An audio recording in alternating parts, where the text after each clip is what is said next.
Remember what you wanted to be when you were 17. Do you know what I wanted to be? I wanted to be a biker chick. The boots. I wanted to race cars. And I wanted to be a cowgirl. And I wanted to be Mowgli from the Jungle Book. Because they were all about being free. The wind in your hair, just to be free. And on my 17th birthday, my parents, knowing how much I love speed, gave me one driving lesson for my 17th birthday.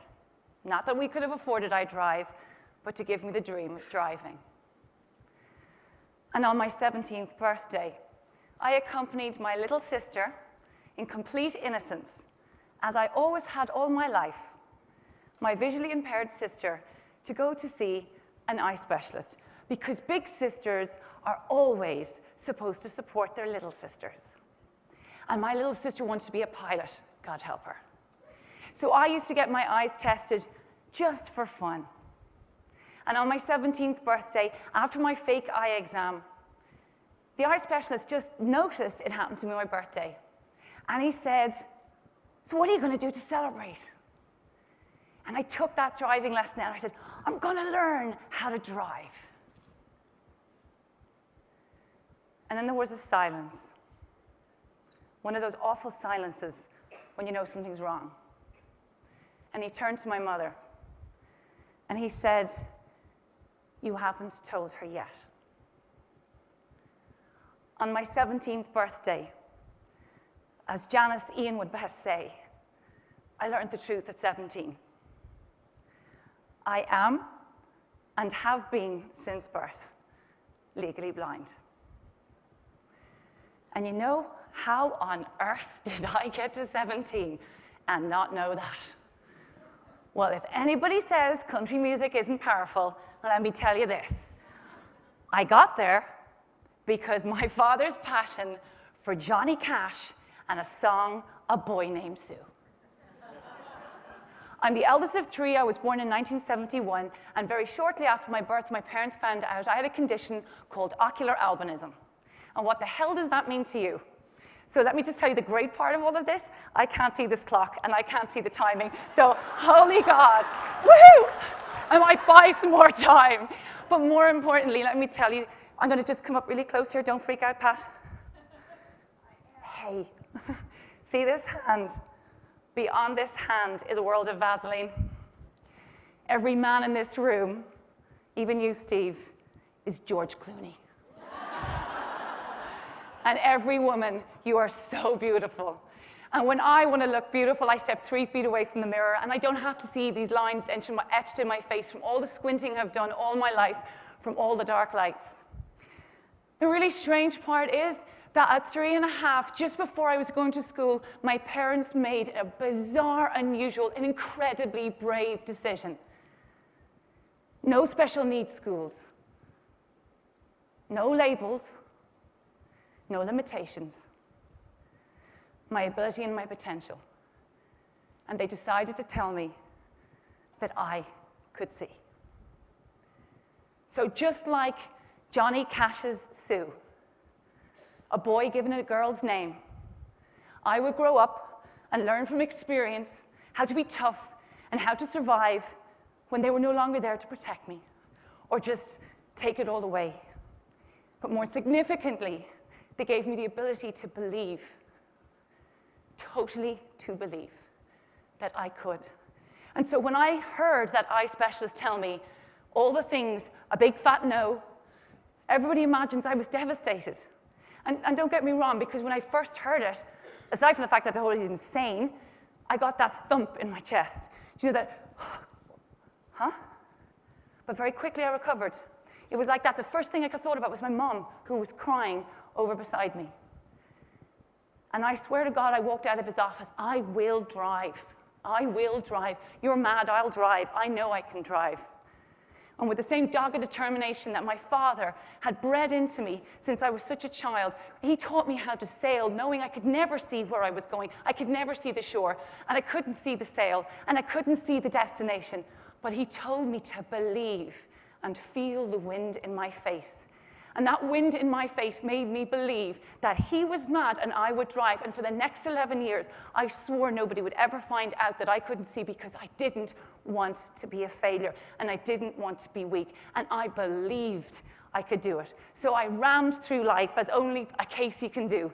And I was an archaeologist, and then I broke things. And then I managed a restaurant, and then I slipped in things. And then I was a masseuse, and then I was a landscape gardener. And then I went to business school, and you know, disabled people are hugely educated. And then I went in, and I got a global consulting job with Accenture, and they didn't even know. And it's extraordinary how far belief can take you. In 1999, 2.5 years into that job, something happened. Wonderfully, my eyes decided, enough.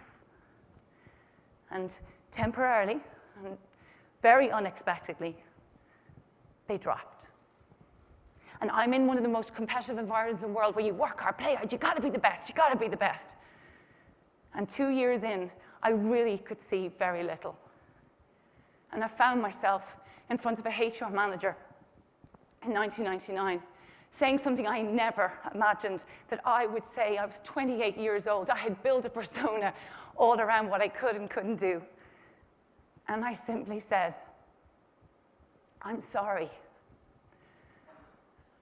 I can't see, and I need help. Asking for help can be incredibly difficult. And you all know what it is. You don't need to have a disability to know that. We all know how hard it is to admit weakness and failure. And it's frightening, isn't it? But all that belief had fueled me so long. And can I tell you, operating in a sighted world when you can't see, it's kind of difficult. It really is. Can I tell you, airports are a disaster. Oh, for the love of God. Oh, and please, any designers out there, okay, designers, please put up your hands even though I can't even see you. You know, I always end up in the gents' toilets. You know, and there's nothing wrong with my sense of smell. But can I just tell you, the little sign for a gent's toilet or a lady's toilet is determined by a triangle. Have you ever tried to see that if you had, Vaseline in front of your eyes? It's such a small thing, right? And you know how exhausting it can be to try to be perfect when you're not, or to be somebody that you aren't? And so after admitting I couldn't see to HR, they sent me off to an eye specialist. And I had no idea that this man was going to change my life. But before I got to him, I was so lost. No idea who it was anymore. And that eye specialist, he didn't bother testing my eyes. God, no. It was therapy. And he asked me several questions, of which many were, why? Why are you fighting so hard not to be yourself? And do you love what you do, Caroline?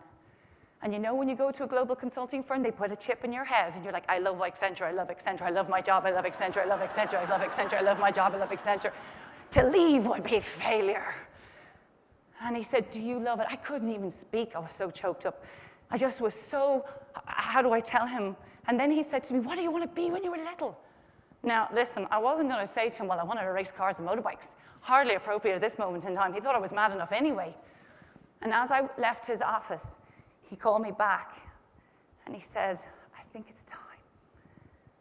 I think it's time to stop fighting and do something different. And that door closed. And the silence just outside a doctor's office that many of us know. And my chest ached, and I had no idea where I was going. I had no idea, but I did know the game was up. And I went home, and because the pain in my chest ached so much, I thought, oh, God, will I go out for a run? Really not a very sensible thing to do. You know, and I went on a run that I know so well. You know, I know this run so well by the back of my hand. I'd always run it perfectly fine. I counted the steps and the lampposts and all those things that visually impaired people have a tendency to have a lot of meetings with. And there was a rock that I've always missed, and I've never fallen on it, never. And there I was, crying away, and smash, bash on my rock. Broken, fallen, over on this rock in the middle of March in 2000 in typical Irish weather on a Wednesday. Grey, snot, tears everywhere, ridiculously self-pitying. And I was floored, and I was broken, and I was angry. And I didn't know what to do. And I sat there for quite some time going, how am I going to get off this rock and go home? Because who am I going to be? What am I going to be? And I thought about my dad, and I thought, good God, I'm so not Sue now. And I kept thinking over my mind, what had happened? Where did it go wrong? Why didn't I understand? And you know, the extraordinary part of it is, I just simply had no answers. I had lost my belief. Look where my belief had brought me to. And now I had lost it, and now I really couldn't see. I was crumpled. And then I remember thinking about that eye specialist asking me, what do you want to be? Do you like it? What do you want to be? What do you want to be when you're little? Do you love what you do? Do something different. What do you want to be? Do something different. What do you want to be? And really slowly, slowly, slowly, it happened. And it did happen this way. And then the minute it came, it blew up in my head and bashed in my heart. Something different. Well, how about Mowgli from the Jungle Book? You don't get more different than that. And the moment, and I mean the moment that hit me, I swear to God, it was like, woohoo, you know, something to believe in, and nobody can tell me no. Yes, you can say I can't be an archaeologist, but you can't tell me no, I can't be Mowgli, because guess what? Nobody ever has done it before, so I'm going to go do it, and it doesn't matter whether I'm a boy or a girl, I'm just going to scoot. And so I got off that rock, and oh my God, did I run home, and I sprinted home, and I didn't fall, and I didn't crash, and I ran up the stairs, and there's one of my favorite books of all time, Travels on My Elephant by Mark Shand. I don't know if any of you know it, and I grabbed this book off, and I'm sitting on the couch, and I'm going, I know what I'm going to do. I know how to be Mowgli. I'm going to go across India on the back of an elephant. I'm going to be an elephant handler. And I had no idea how I was going to be an elephant handler. From global management consultant to elephant handler. I had no idea how. I had no idea how you hire an elephant, get an elephant. I didn't speak Hindi. I've never been to India. I hadn't a clue. But I knew I would. Because when you make a decision at the right time in the right place, God, that universe makes it happen for you. 9 months later, after that day on Snot Rock, I had the only blind date in my life with a 7.5-foot elephant called Kanchi. And together we would trek 1,000 kilometers across India. The most powerful thing of all is it's not that I didn't achieve before then. Oh my God, I did. But you know what? I was believing in the wrong thing because I wasn't believing in me, really me, all the bits of me, all the bits of all of us. Do you know how much of us all pretend to be somebody we're not? And you know what? When you really believe in yourself and everything about you, it's extraordinary what happens. And you know what? That trip, that 1,000 kilometers, it raised enough money for 6,000 cataract eye operations. 6,000 people got to see because of that. When it came home off that elephant, do you know the most amazing part was? I jacked in my job in Accenture. I left and I became a social entrepreneur and I set up an organization with Mark Shand called Elephant Family, which deals with Asian elephant conservation. And I set up Kanchi, because my organization was always going to be named after my elephant, because disability is like the elephant in the room. And I wanted to make you see it in a positive way. No charity, no pity, but I wanted to work only and truly with business and media leadership to totally reframe disability in a way that was exciting and possible. It was extraordinary, you know? That's what I wanted to do. And I never thought about no's anymore or not seeing or any of that kind of mad thing. It just seemed that it was possible. And you know, the oddest part is when I was on my way traveling here to TED, I'll be honest, I was petrified. And I speak, but this is an amazing audience.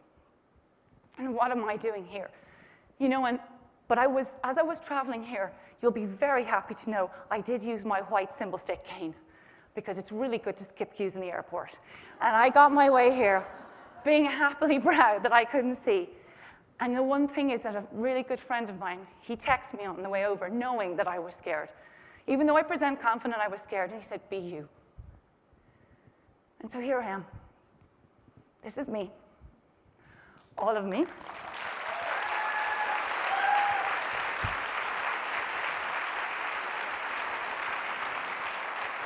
And I have learned that, you know what? Cars and motorbikes and elephants, that's not freedom.